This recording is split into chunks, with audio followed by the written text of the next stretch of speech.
et Guillaume Prieur, qui est kinésithérapeute au Havre. La réadaptation respiratoire, ça va améliorer effectivement les symptômes. On va redonner de la vie aux journées à ces patients. Et puis, bien évidemment, on va aussi diminuer les exacerbations, les hospitalisations, c'est très important, de 50% sur les dernières méta-analyses.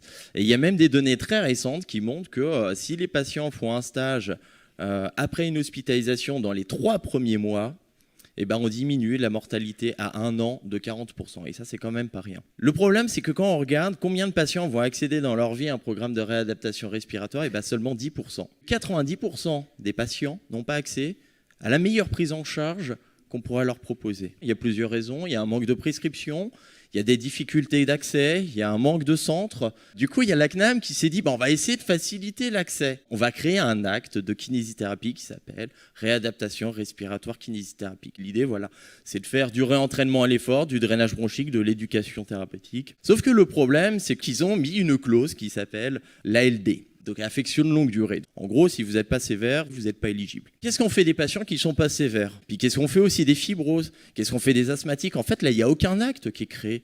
Donc en fait, ces patients, ils ne peuvent pas être pris en charge. Donc il y a un décalage entre les nomenclatures qui sont proposées par la CNAM et les prescriptions qui sont faites. Peut-être que c'est des questions financières, ça va coûter trop cher la kiné. Si on regarde les calculs, ça fait 20 ans qu'on sait que les coûts à la santé de la BPCO, c'est à peu près 3,5 milliards d'euros. Je pense que c'est probablement plus important aujourd'hui avec l'inflation. On sait que 60% de ces dépenses est lié aux exacerbations.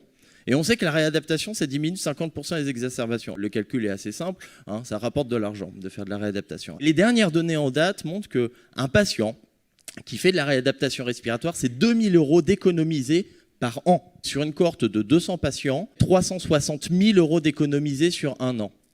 Ça, c'est pour 200 patients. Il y a 4 millions de personnes BPCO en France, et c'est sans parler des autres pathologies chroniques. Alors aujourd'hui, un patient, quand il va voir le médecin, en fait, il va avoir des thérapies inhalées, on ne se pose pas la question sur le remboursement de ces thérapies inhalées. Pour nous, ça nous paraît évident. Mais par contre, on est encore là aujourd'hui à débattre de comment on va rembourser du coup l'activité physique alors que ça a des bénéfices très importants.